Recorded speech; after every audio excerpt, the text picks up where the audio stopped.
Buonasera, everybody. Hi, everybody. I've been told that I am the person that divides you from drink and fun tonight, so I'll try to be as short as possible and hopefully as engaging as possible. Digital design starts offline. You know, I'm a designer. I work for a big corporation in the United States, and when they asked me to join you today to talk about design and the relation with digital, the first thing I did, I asked myself, what is digital? What is the relation of digital in what I do every day? And so the first answer I gave myself was that digital is, before anything else, a media. A media that has a different role depending on the kind of communication you're having with the media. Every time you talk about communication, you are communicating to somebody, you are trying to create sense and meaning in your act of communication. There are different kind of variables in place. First of all, the sender, somebody talking to somebody. Right now, the sender is myself. There is a message, I'm saying something to you. You are the receivers. The media in this case is my throat, my voice, this microphone, this room that acts somehow as a media as well. And then there is a code, is the English language, is my body language, and is anything that surrounds me in a way or the other, the screen and so on and so forth, and visually what you are seeing and what is happening right now. And then there is a context, is the physical space we're in, but also the cultural space that we're in, that gives sense to what I'm talking to you about. And finally, there are noises. Eventually, it's the people walking around or anything that in a way or the other interfere with the communication. This can be applied to anything, not just to people talking to other people, but to brands, to companies, to any act of communication. Here in this slide you see, for instance, the example of Pepsi, of a brand like Pepsi, where Pepsi becomes the sender. There is a message, for instance, our claim of this year, for the love of it. Then we have consumers receiving the message. There is a visual and verbal language that we use, a context of reference, and then noise is mostly driven by competition, what competition is doing. And then there is the media.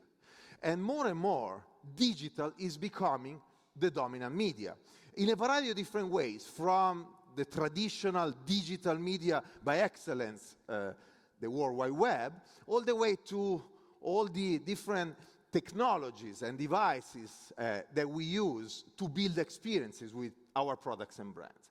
So before anything else, digital is a media used to communicate and used to sell, if you think about the world of e-commerce, obviously. But then digital is much more than that. Digital is somehow what I like to define as an enabler and the primary cause of a social and business revolution that we're witnessing today, that I will share with you in a second, but we are all witness to this. And then third, most importantly, digital is not just about the content that we enjoy through a variety of different media, digital media, but digital starts, before anything else, offline. Starts with something that happened in real life, and then it gets amplified endless times through digital technologies and platforms. So today what I want to focus on are the last 2 points. Digital as an enabler of a social and business revolution, and then digital, what happened offline, and what happened offline that feed then the digital platforms.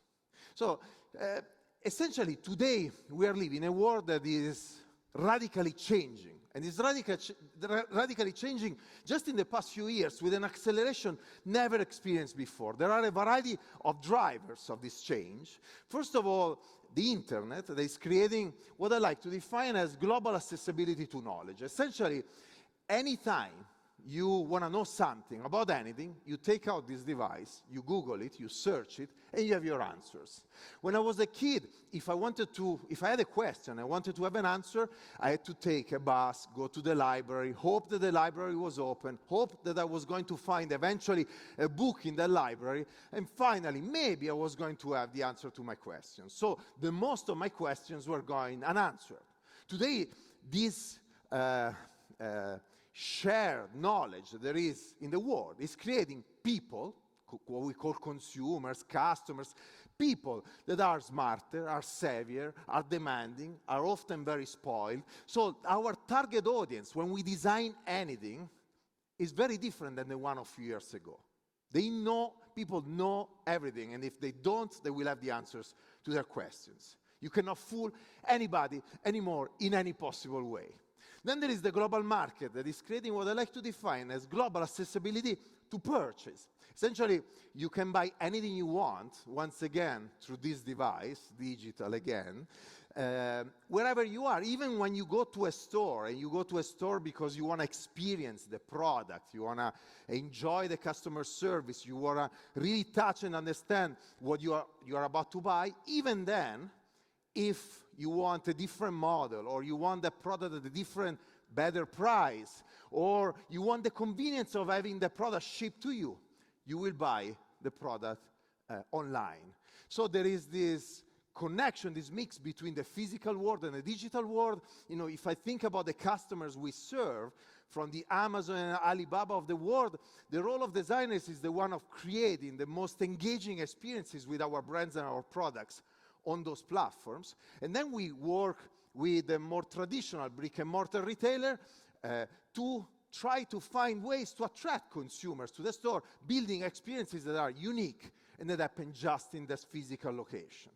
And the two platforms, by the way, are merging in a variety of different ways, with Amazon creating a physical store, and obviously all the physical stores creating a variety of different digital experiences and e-commerce platforms. Then there is the world of social media. The world of social media essentially is creating what I like to define as the filtration and amplification of information that are relevant to us. Imagine you have your peers, of people, your friends, or people that you follow, that in a way or the other share the same kind of interests, dreams, aspirations. So by definition, they filter information relevant to you, and then they amplify them endless times. And so this is changing completely the way we build brands. While in the past, a company like PepsiCo will buy media platforms and will create a message, craft a message, and top-down, almost impose it to our consumers. Today, instead, we are not even talking to anybody anymore. We are the topic of the conversation. We are not the actors anymore. We are moving from the ability to buy media, to talk to people, to the need of earning the right to be talked about by people. This is changing radically the way companies build brands. It's not anymore about the marketing team working with, the renowned agency to build that yearly campaign and everything around that, but it's about to activate a conversation 24/7, the change and shift on the base of how the society is changing and shifting daily. And so you need to be very reactive, very into the latest trends and the right conversations, and able to really craft the right messages in a variety of different ways at the speed of light. By the way, with the same budgets that we had before. Then there is this green bucket. Essentially, what the green buckets say, digitally enabled communication, entrepreneurship, manufacturing, and distribution, is that anybody here, today, any of you, can come up with an idea and then get easily access to funding today. Think about sites like Kickstarter.com, for instance, or the proliferation of VCs, funds that are hunting for ideas, that are searching entrepreneurs that have good ideas to invest on. I live in New York. This is really common in New York, in Silicon Valley, in California, but more and more is becoming common in a variety of different countries. So I was in Saudi with the Crown Prince just a few months ago, and he was talking to us about how they are building a variety of different activities and essentially the equivalent of a fund to invest in new ideas. In Italy, similar things are happening. It's happening a little bit everywhere, and if it's not yet, it is about to happen. So essentially, you get access to money as you couldn't just 20 years ago, 10 years ago. Then the cost of manufacturing is going down. You can go straight to consumer through the e-commerce platform, and you build your ecosystem of communication through social media. So essentially, I just mentioned all those areas where big corporations were building barrier to entry for anybody else. So we're moving from a world where it was very, very tough to work with one of these big mega brands, in a world where today there is this proliferation of new entrants, startup, new brands that have the possibility finally to compete with these big brands, with implication for both realities that we'll talk about in a second. And then finally, what we call Internet of Things. Essentially, everything that surrounds us is becoming smarter and smarter and more connected. In the world of food and beverage, this means that in the near future, a bottle of Pepsi or a bag of potato chips will communicate with the house when it's finished or when it's expired. A table will suggest pairing for the drink and the food that you're having. So essentially, everything is going to be connected in a smarter way. So how can we lead? How can we innovate in a world that is radically changing around us? Now, all of this is creating a world where people don't buy just products anymore. They buy solutions that to their problems and to their needs and dreams that are holistic, that are meaningful, that are connected to experiences. The experience become the gate to access that solution, and then to stories that are as authentic as possible. And so this is changing completely two things. One is the way big corporations and small enterprises are doing innovation, and I will arrive to the extreme to say that many corporations, they need to do innovation for the first time in their history. If you forget the first moment where they invented that product, that brand, often these big corporations didn't need to do too much innovation in-house. And then the way they build brands is changing radically. But one of the most positive messages, one of the most positive outputs and results of this is that essentially there is a competition without barrier to entry anymore. There is a competition without boundaries. And therefore, if you don't do something extraordinary with your products and your brands, somebody else will do it for you. We're entering what I like to define the age of excellence. It's a world where there is no way to protect mediocrity in any possible way.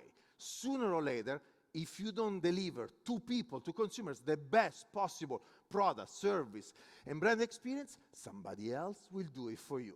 We saw what happened with Airbnb, we saw what happened with Uber, and obviously the system is rejecting, those initiatives in a way or the other. But the reality is, the moment they are rejecting those initiatives, they are not serving us, people, society, consumers. And long term, anyway, the needs of people will win. Excellence will win. And so this is very important because many organizations, many companies, big and small, they are living often in the illusion that they can maintain the status quo. Well, in reality, this is not the case anymore. Now, another result, another consequence of this is that we are moving more and more the focus on people, on human beings. While in the past you could focus on your business model or your brands or your barrier to entry through scale, on your technology and your patents, today you need to focus on people, the people that you serve, your consumers, your customers, and you need to do something extraordinary for them. And this is where design plays a role, very, very important. Because as designers, we are trained to focus on people, needs, wants, and dreams, and craft solutions for them that are extraordinary. Eventually, the business value comes as an afterthought. We're very conscious of the importance of business to drive our design and to make sure that our products and solutions are accessible to people. So we need the business platform to deliver solutions to people. But the reality is that the primary goal for us is to make something cool or relevant for people. Now, how do you do that? We say it's about products, but it's about experiences. It's more than a product, and these experiences need to be meaningful and relevant to people.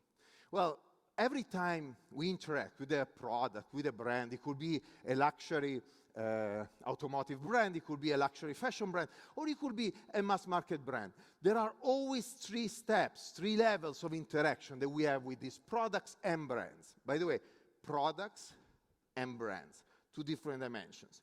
The first one is the functional benefit. I'm buying a soda because I want to refresh myself. I buy a car because I need to move from A to B. The second one is what we call the emotional benefit. I buy something because I really, really love it. I buy a cola because I like colas. I buy a Pepsi Cola because I love the brand. I buy a pair of Prada shoes because I love the brand. Even if sometimes maybe they're not the most comfortable, so I may even sacrifice the functional benefit for the emotional benefit. There is always a very interesting balance between the different realities. And it all depends, it all is all relative to the people we are serving. So this second level is pretty obvious. It's something that we love. It could be a product, it could be a brand. Then there is a third layer that is obvious as well, but often, especially mass market companies, don't think too much about it. And it's what we call the semiotic benefit. Essentially, it's what that product or the brand is saying about you to the rest of the world.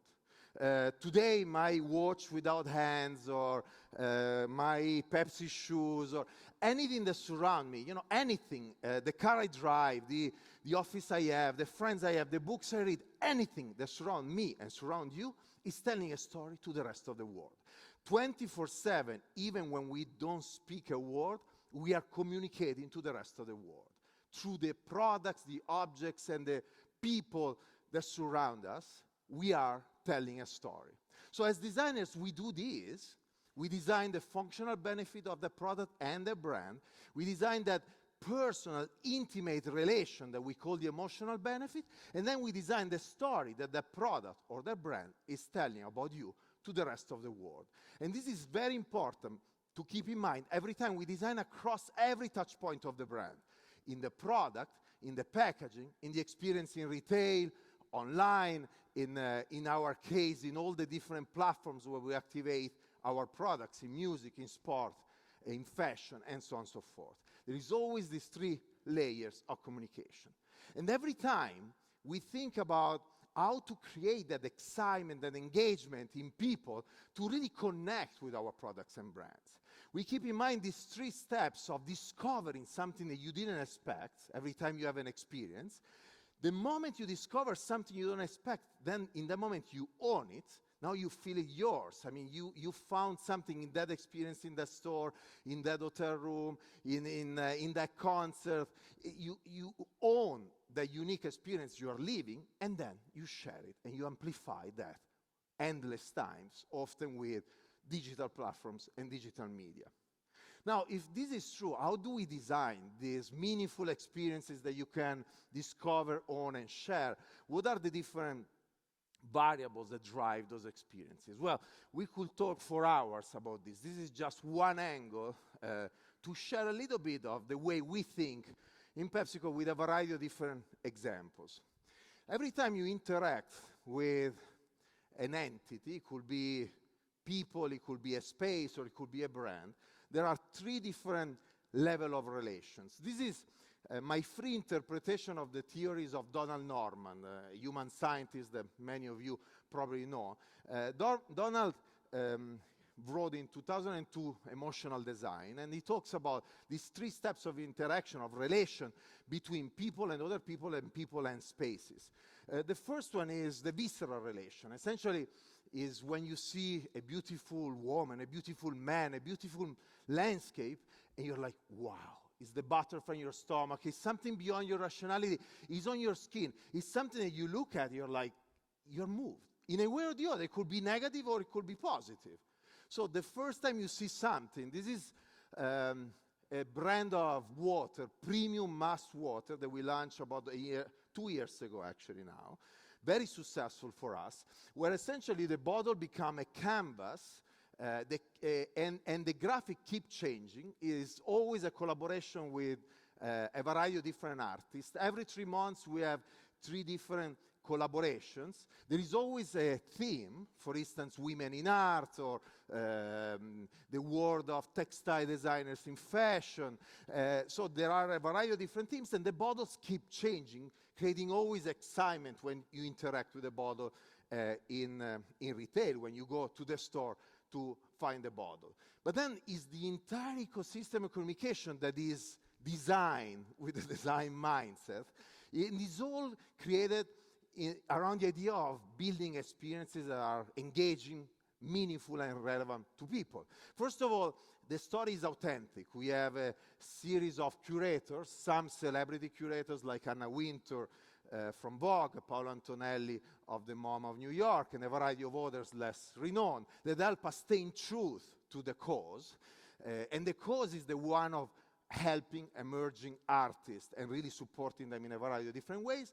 And then we support them not just through the packaging and giving them a canvas to express themselves, but in a variety of ways by funding them, by giving them possibilities to be at events, present their collections, creating connections, and so on and so forth. But once again, it's all designed in a full ecosystem where the packaging is one element, but then there is a series of experiences that we build in our platforms of activation in fashion and then sport and music, somehow merging the different worlds, and then in the traditional spaces where you actually buy the product, digital, retail, and then in our case, the world of hospitality.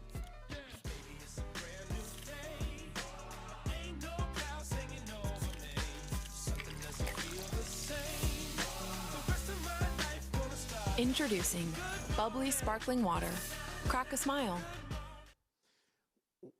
With the success of Life Water, we launched a few months later this product. It's called Bubbly. Essentially, it's a sparkling water with flavors.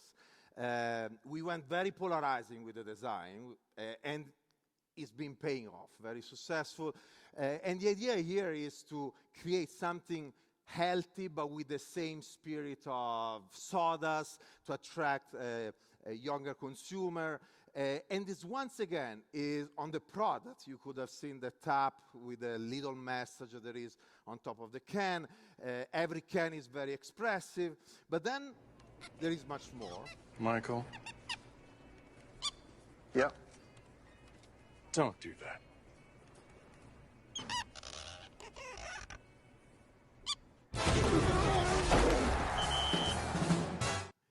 This was Michael Bublé, this was our ad, the teaser of the ad for Super Bowl.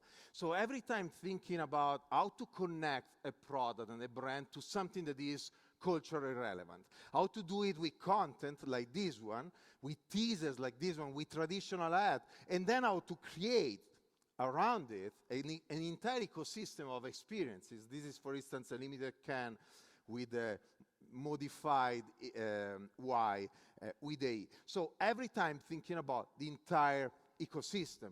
And this is true for essentially every brand we do. You know, this visceral relation, this reaction that you have in front of a product, as soon as you see it,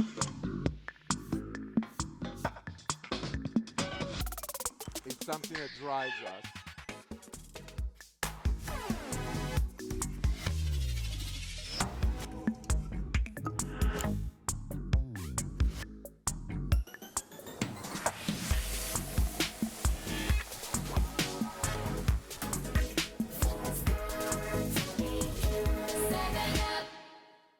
So 7up, from licensing, collaborations in the fashion world, all the way to a variety of different products and accessories, the full ecosystem to communicate and create engagement with a brand is another example. Now, the first relation we're talking about is the visceral one. The second one is what I call the interactive relation. In the analogy of Don Norman, Don talks about the moment when you are out with this woman or this man that you like, and you love that experience both rationally and emotionally. Is you are in the Bahamas, sunbathing on the beach, and you're thinking about your colleagues back under the rain in New York. Is rationally and emotionally. Is that fine balance every time between your heart and your rationality. By the way, is at the base of the history of humanity. So every time we design something, you know, the success of the product is always, always in our ability to understand what is the fine balance. How much can we push one dimension versus the others, and how they can find the compromise. This is one of the very first projects that I did when I joined the company, is a dispenser of drinks, essentially what we call a fountain, with a digital screen of the size of an iPad in this case, where you can select your drink, your base. It could be a tea, it could be a Gatorade, it could be a cola, and then you add flavors. So you can create thousands of different combination of drinks. We have all the data of what you are creating, so we have a real picture, real time, of everything that's going on around the world.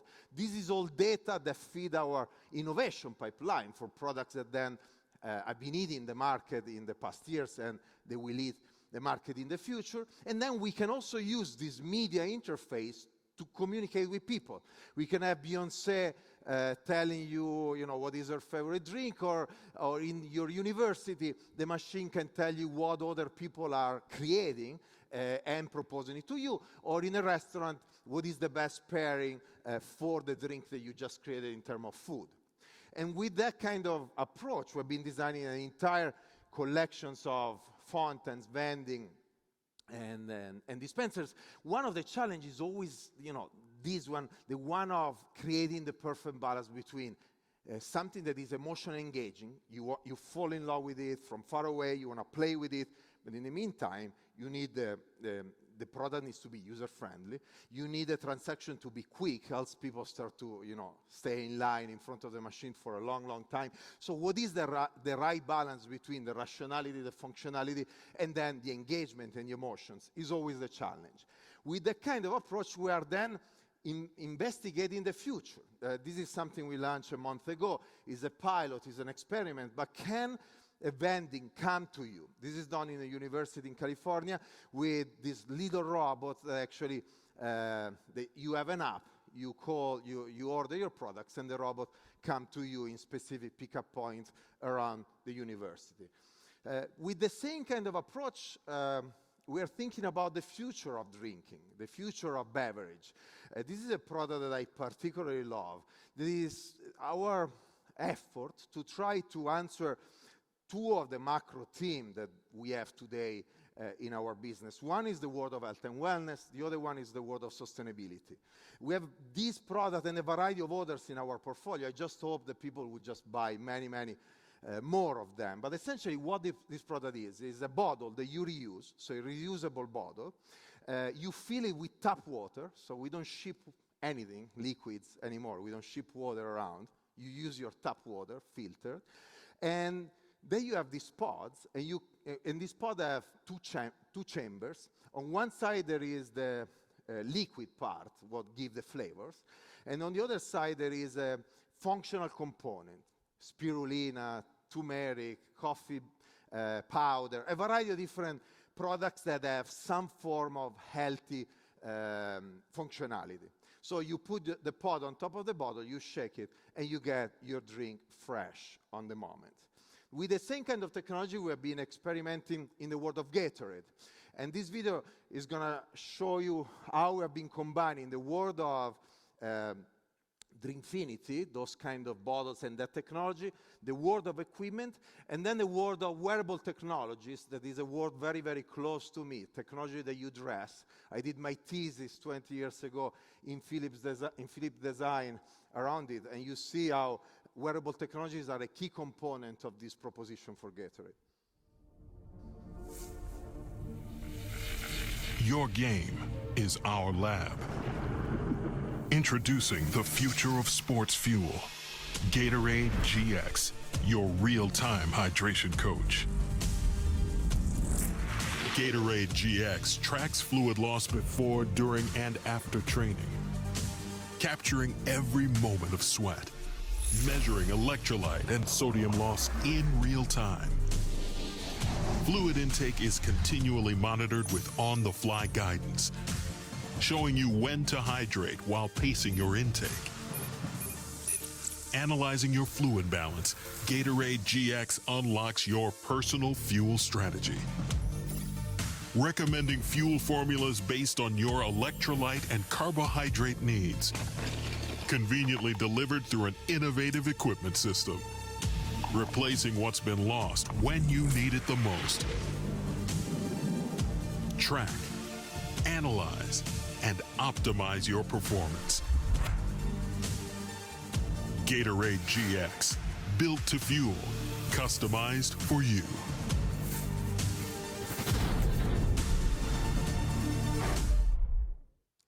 Now, it seems like a futuristic video, a teaser. In reality, this is a real product. We created a few years ago, and we started to test it with professional athletes that are part of our roster, like Serena Williams in tennis, Usain Bolt in athletics, the national team of soccer of Brazil. And after that, we moved it to campus in the United States, so thousands of young athletes have been using this system. And obviously, for us, that kind of activation is a way to understand how we can innovate in this territory, mostly around the idea of mass customization. How can you customize a drink, food? But we're seeing this in the world of shoes, in the world of apparel, in so many different kind of worlds. The customization of something for your body, for your need, for your mind, for your interest is something that we are investigating essentially across every product and brand. This is another project where we have been trying to understand what is the balance between rationality and emotion.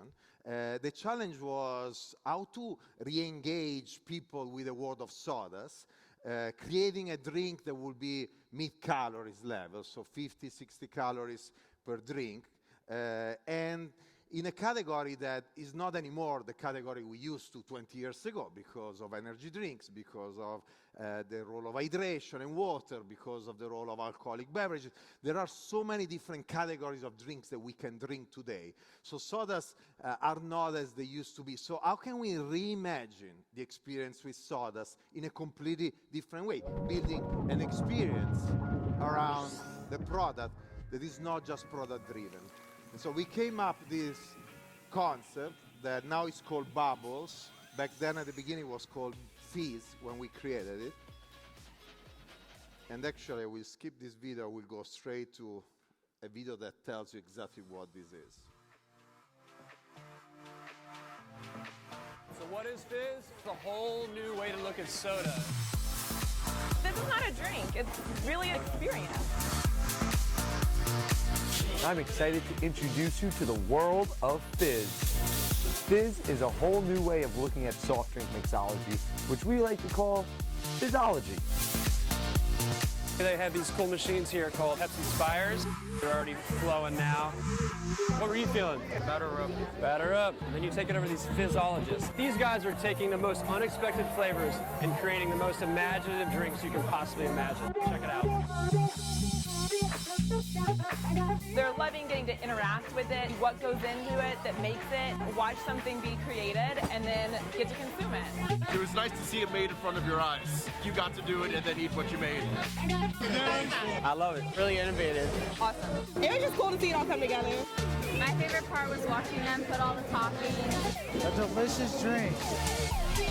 Having a great taste. I love it. I love the flavor. Fizz is not just a drink, it's an experience. It's been a really exciting day so far. As you can see, we're really flowing now.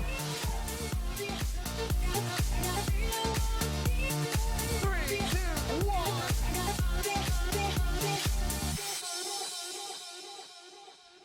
Again, the new name is Bubbles. This has been a very successful experiment for us. This is the permanent installation in the Hershey Park outside New York, and that's been generating a lot of revenues and media impressions. This is the one in Shanghai in the Disney Park.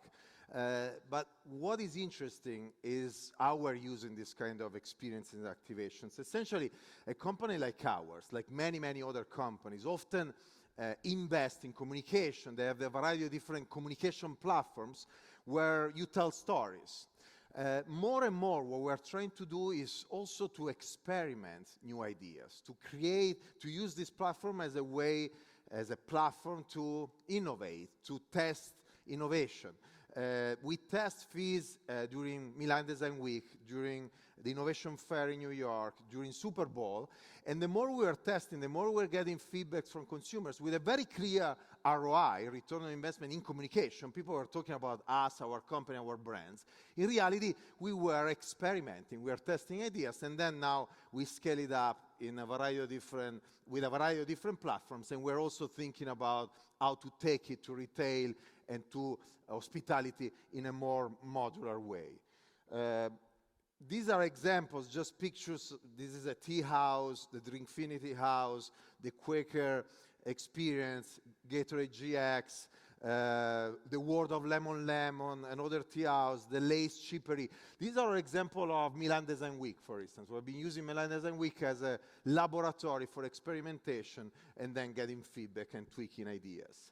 That kind of relation, functionality, emotionality, happened then also at product level as well. This is one of the latest launch. It's called Mountain Dew Game Fuel, but essentially is us focusing a proposition on gamers, people, and it's something so new and so interesting that is happening in the society. So how can we create food and beverage for that kind of target audience? And this video show you a little bit the launch of Game Fuel. Mountain Dew Amp Game Fuel is unleashing a unique beverage specifically for gamers. Launching at the Call of Duty World League Vegas Open, esports elite and fans got their own personal sneak peek. Pros experienced it firsthand during live battles. In the open bracket, up-and-coming gamers fueled their shot at the pros. Die-hard fans got an exclusive first taste and a chance to answer the Call of Duty, scoring the ultimate supply drop. The Mountain Dew Amp Game Fuel release drove hype and intrigue, topping the charts with over 206 million earned impressions, mind-blowing coverage, debuting to more than 2 million unique event viewers, and even a grand finals victory for all-new partner Optic Gaming. The world welcomed a new way to get charged and level up the game. So here the idea was, okay, there is a new target audience, a new social trend. How can we create something for them? This can has a resealable cap. The formulation is a light energy drink. So it's all thinking, focusing on people, how to build the perfect product, the perfect experience for them, and then the perfect story and communication. The third level, relation of experience that people have with products and brands is what we call the expressive relation. In the analogy of Norman, you met this woman, this man, you go out with them, and then you want to talk to everybody about them, to your friends. You're back from the vacation in the beautiful place, and you want to share pictures of the vacation with the rest of the world. So it's the moment in which you're so proud and so happy of the experience you had that you want to share it with others. So we want the same for our products and our brands, how to create a level of engagement that people feel attached to those products and brands, and then they want to share that experience with others. You may be familiar with our Cheetos products, the chips, and then Chester Cheetah is the character that embody Cheetos. Few weeks ago in Brazil, we created the house of Chester Cheetah. It's been extremely successful, and it's a kind of activation that makes sense exclusively in the world of social media, because to invest in a physical location like this one for the few hundreds or thousands of people who are going to visit the house wouldn't make sense 10 years ago. Today, we do many of these kind of activation, pop-up stores, pop-up shops, taking to life the universe of our brands, or in this case of a character like Chester Cheetos. Now, Chester Cheetos had a very hard time recently during Super Bowl because the rival Doritos did a campaign that has been very successful for us and launched a new product, Doritos Flaming Hot. I'm going to show you the campaign and then the answer of Chester Cheetah to the campaign. Flamin' Hot Nacho. They made the original hot.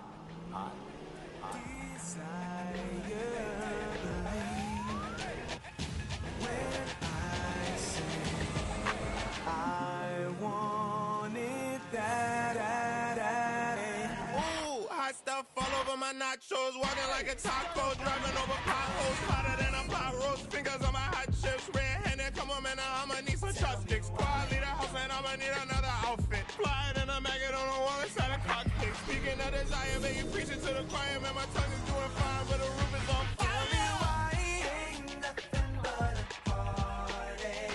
Tell me why ain't nothing but a mistake. Tell me why I never wanna hear you say I want it that way. The original. Now it's hot. So Flaming Hot is the original interpretation of the classic Doritos. The same, Chase the Rapper did an original interpretation of the classic of the Backstreet Boys. And this is just one of many others that will come in the coming weeks. Now, Chester the Cheetah got really pissed about this because Flaming Hot was first in Cheetos. And so Doritos is dropping Flamin' Hot? Whoa, I'ma need a minute. Come on, Doritos, you can't rep the Flamin' Hot name. Watch your step, I'm the OG in the snack game. You claim triangle, I made you square. You had to borrow my heat just to make the world care. You got celebs and a remix song, but like a bag of Cheetos, it won't last long. So next time you try to take what I got, remember, I'm flaming hot and you're flaming not. I'm saying, you better watch the throne. King Chester, hottest cheetah that you've ever known. I'm extra flaming hot, you can't tell me nothing. I'm bringing back asteroids. Think I'm bluffing? This ain't over. Now, this may sound something, it's funny, and I share these videos with you, but it talks a lot about a variety of different things. Cheetos, the first house was done in Brazil by the local Brazil team that often doesn't communicate. Those teams don't communicate with other parts of the world. It was a local activation, but became global because there is nothing local anymore. Social media make everything local, immediately global. The team that did instead the ads on Doritos and Cheetos is an American team. But in a company of 265,000 people, I tell you that those teams don't really talk to each other too often. So the ability to build connection across geographies of the world, across brands, teasing each other, building on each other, working with each other, is something very, very important in these corporations. And it's not something that used to happen in the past, but it's becoming more and more an opportunity, and in the short term, it will become also necessary in the global world we live in. So, again, this idea of expression, this is the new Pepsi Black, the zero sugar, the new campaign that you will see around the world in the coming days. The idea always of creating something that people want to talk about and want to share. It's product and then a full ecosystem of communication. From the product that you have in the market, available at retail, all the way to special edition package.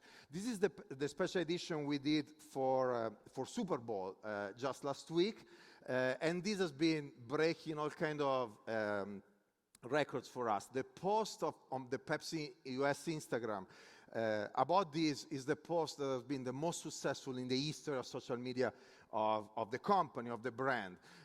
I'm sharing also, something personal here. Just on my LinkedIn, I had almost 300,000 views. It's something unbelievable, and it's just a packaging, interesting as much as you want, but for us it was very mind-blowing how a packaging, this is an expensive one because it's shaped, and it's something that you cannot really find in the market for now. We're trying to figure out how to make it available in the market in the future. But the point here is, this is a package for influencer. The kind of engagement and passion that drove in social media is astonishing, even for us. I'm going to go fast, but this connection between the world of beverage and Pepsi, the world of sport and fashion, music, is something that we investigate continuously. This was the campaign for the Soccer World Cup of 5 years ago. We did something similar last year. Is the different soccer players with a photographer from the UK taking this black and white shot, and then artists from the different countries or the different players creating these graphics on their faces. And then we took those graphics to create a variety of different products, licensing products with Bang & Olufsen, Shot Skateboard, Penguin Jackets, a variety of different brands, and creating a lot of conversations online and then in physical stores. These products were sold at Colette in Paris, at Bloomingdale's in the United States, and a variety of other stores around the world.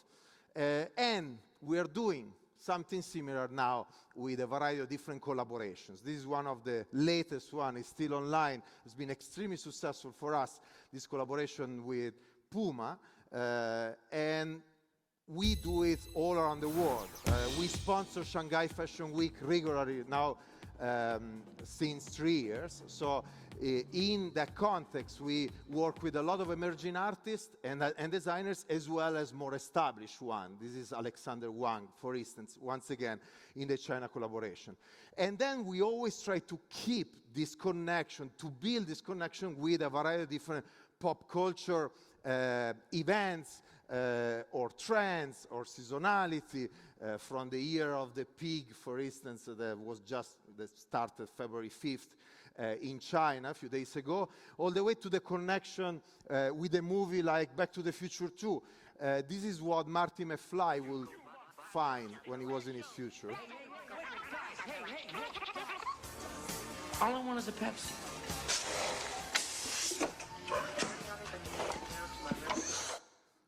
So that day was the 21st of October of 2015. At the same exact time Marty McFly was going in the future, 4:29 a.m., we launched in Amazon the Pepsi Perfect bottle for about $20, the kit.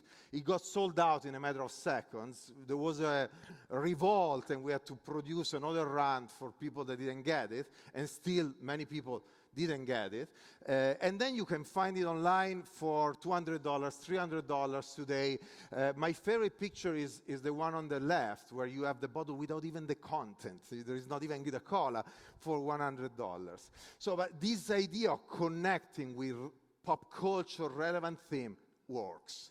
Now, if we step back, visceral, interactive, and expressive, these are the way people react to any kind of situation in life every day. This is how we think and how we behave. How can we translate that in business value?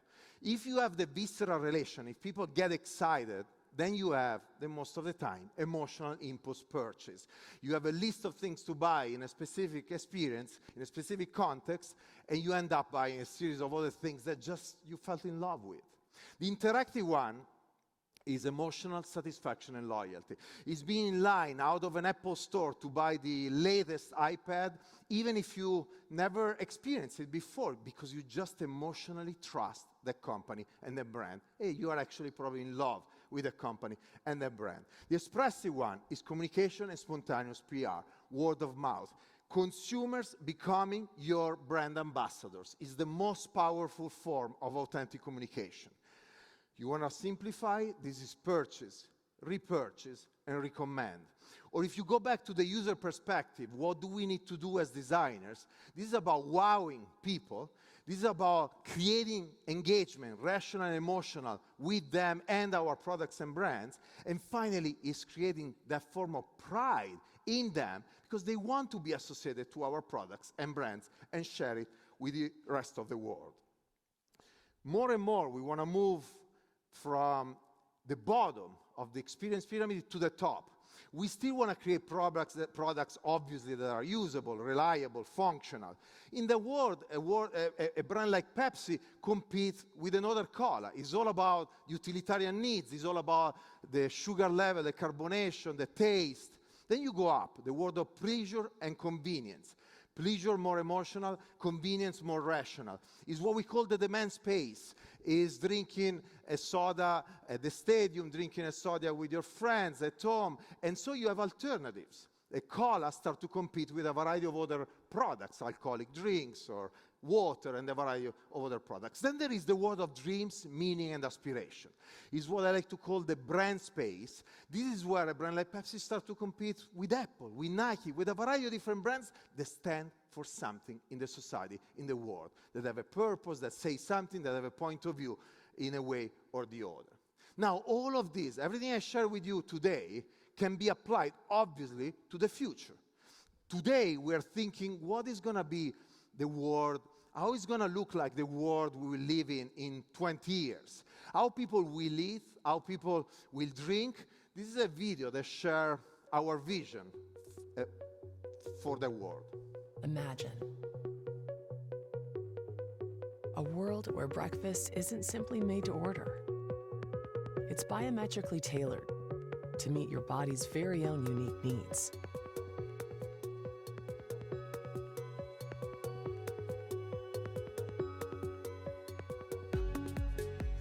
Where water isn't merely made clean, it's purified from the sky, harnessed at hydration hubs, and augmented with the nutrients you desire.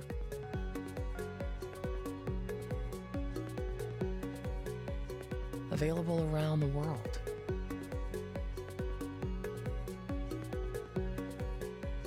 Where fruits and vegetables aren't just locally grown, they're harvested within arm's reach.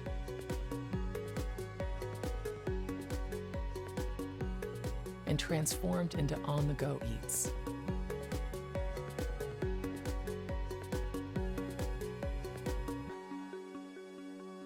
Imagine a world where food is sustainably packaged from bio-based innovation and responsibly recycled in every city around the planet.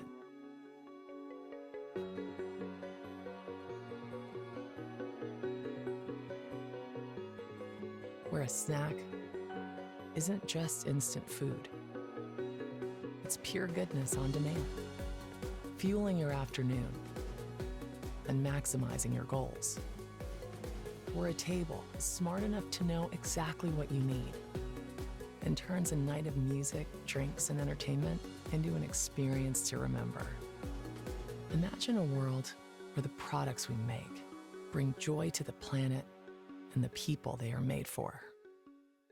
So this is just a vision, but we have hundreds of projects going on in the company: mass customization, digitization, farm to table, sustainability.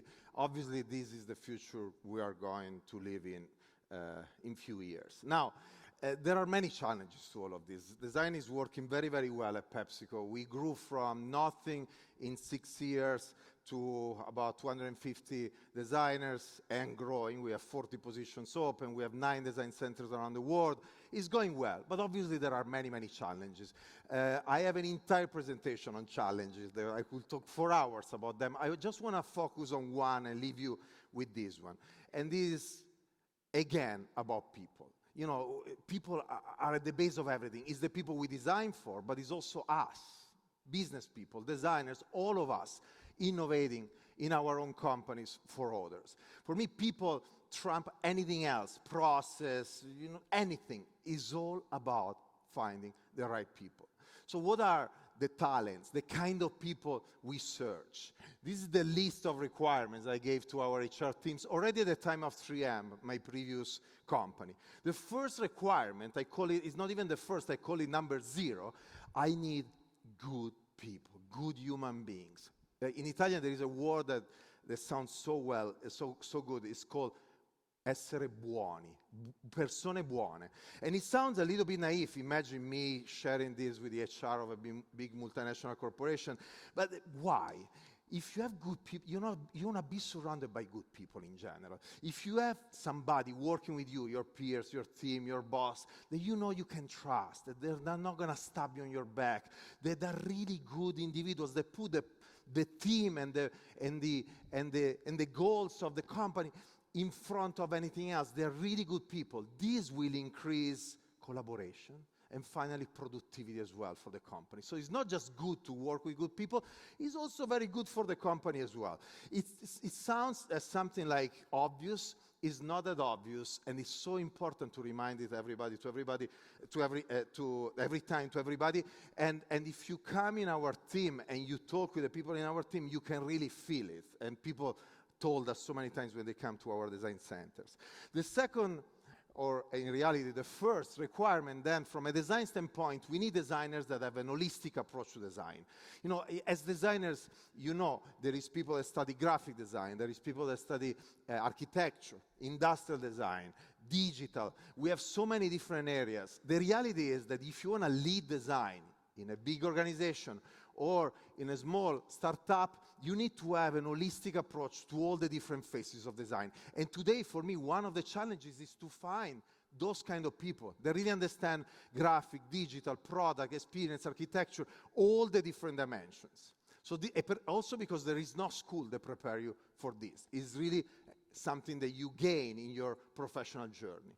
We need to be business savvy. You know, so many times, oh, we are the designers, the creative, and it's okay not understanding business too much. The reality is that we need the kind of connection with the business world to make sure that our ideas get to market.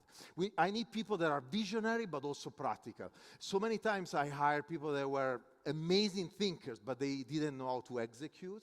Or other times I hire amazing executioner, with amazing skills, but didn't have the ability to think big. We need people that are entrepreneurial. If they were not inside our team, they would be out there building their own company, their startup. That's the kind of mindset we need every day. I need people that have a very high EQ and empathy. This is not just about understanding the people we design for, the consumers and the customers. This is about bringing everybody with you, your peers, your colleagues. So emotionally engaging. This is key because today, we don't live anymore in the world where there is one-man show or one function show. We all need to work together in a cross-functional way. So we need that kind of empathy to bring the entire team within the company, and then our customers, obviously, with us in what we do. We need respect. This is something I had a few years ago that I didn't have before in this list, but it's so important. So many times as designers, we think the business don't understand a shit. I mean, we are like, oh, we know everything, and then we give these amazing ideas to the business organization, and they screw it up. They just don't know how to use it. Or the business world doesn't respect us eventually in the same way. That, the designers, they don't get it. They always do these crazy things. The reality is that if we learn to respect each other, things can really change radically. For me, that happened a few years ago when I was working at 3M, and there was this guy that was very, very smart, and we became really good friends, and he was running Six Sigma in Europe for the company. And he told me, he understood design, he really understood design, and he told me one day, I remember, he told me, when I will get a business position, a brand, we'll work together, we'll change the world, we'll change this company. So a few months later, he gets the business position, a very important business position in Europe, leading a brand, and he doesn't work with us. And so, in another situation, I would have been the typical designer saying, well, you see, they don't understand anything, they don't get it. In reality, I was respecting this guy. I had a profound respect for this person. So that led me to question myself, why now he's not doing it? What happened? And so I found out that the reason why he was not working with us is that he had so much pressure from his own organization, targets to deliver in the short term. He couldn't really work with us. The solution was not to work with him. I had to work with HR, with the top of the company, to change the way this person was measured and to enable this person to think in a different way. And that was a big learning in general, because often you think that the problem in these organizations is the right design project. Often it's not. Often it's culture, it's process, it's so much more to enable the right design project to get to market. But for me, the biggest learning was this idea of respect. If we are so afraid of something that is different, this idea of diversity, or the opposite, racism. When something is different, we are afraid. And this is true also in our design community, in front of the business community, and vice versa. But if we start with respect, two magic things can happen. The first one is that you will try to change point of view. We'll try to understand why the person is not understanding you. And you may realize that maybe you're doing something wrong. You may realize, you will look at things in a different way. You will realize that maybe you need to modify your idea, your thinking, or your solutions. And you will do it, and you will win together then. The second potential result instead could be that maybe you understand why the person is unable to understand you. And you will explain things in a different way. You will help the person embracing you in a different way. Respect in business and in a society can really change the game and change the world. We need people that are risk takers, that are feeling good with taking risks. Very few people in the society have that kind of mindset. We need people that are excited by being change agents. It's not just about designing the cool thing, it's about changing the game in the company and in the society. And we need people that are design thinkers. You don't need to be a designer to be a design thinker.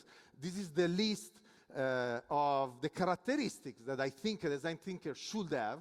Is also an article that you can find online called Love Letter to Design, where I explain one by one all of them. But essentially, very quickly, people that are visionary and practical, we mentioned it. Elegant in the way of thinking, the simplicity of the thinking and of the solution, where all the different variables are perfectly in fine balance. They're polyglot and storyteller, the ability to talk different languages, the language of finance, or manufacturing, or consumer insights, or marketing, and connect with all these different functions to create a perfect solution for people and the society. I need people, they are people that trust their guts, their intuition, that are dialectical, they are okay in the gray areas, and they are in love. And love, you know, it may sound really Italian, this idea of love, but so many times in corporations we talk about customer satisfaction. What do you do to satisfy a customer, to satisfy somebody? Well, you identify a need, and you try to do everything is possible to fulfill that specific need. But when you love somebody, it could be your kids, your wife, your husband, your parents, then you try to do so much more. You try to surprise them, to do something totally unexpected. It's the magic of love. And this is what we do as designers, entrepreneurs, innovators.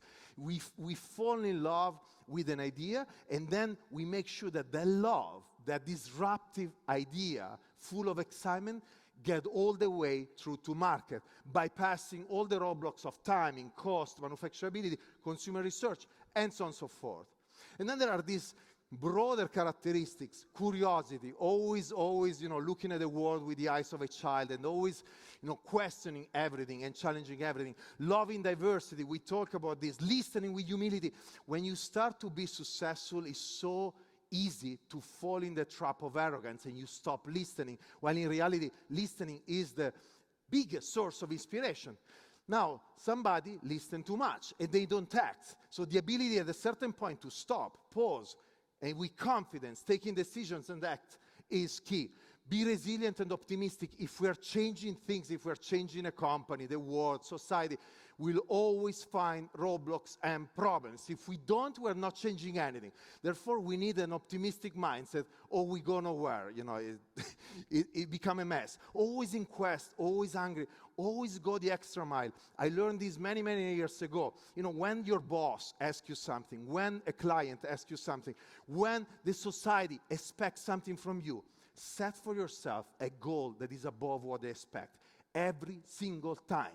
It becomes a sort of mindset. It's not an extra effort. Every time you challenge the brief, and for yourself, you don't even need to tell anybody. For yourself, you set goals that are higher. It doesn't mean you will reach them every time, but here and there you will reach them, and you will find yourself up there by yourself with no competition.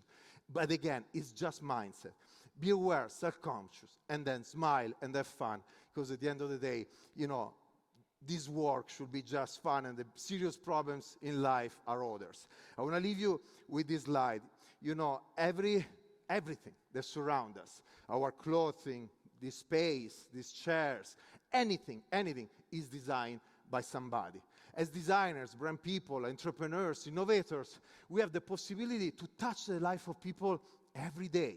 We have the possibility to add moments of fun, of safety, of convenience, of health, depending on the category we work on and the products we design, to the life of people. We have that amazing opportunity, but with that also the responsibility to create something that is sustainable from an ecological standpoint, from an emotional standpoint, from a social standpoint, from a visual standpoint, beautiful, from an intellectual standpoint, user-friendly. So if we are united as innovators around the world by this dream of creating something that is positive, then we have an amazing opportunity to create, to design, to dream, and to execute a better and happier society for us and for the generations to come. Thank you.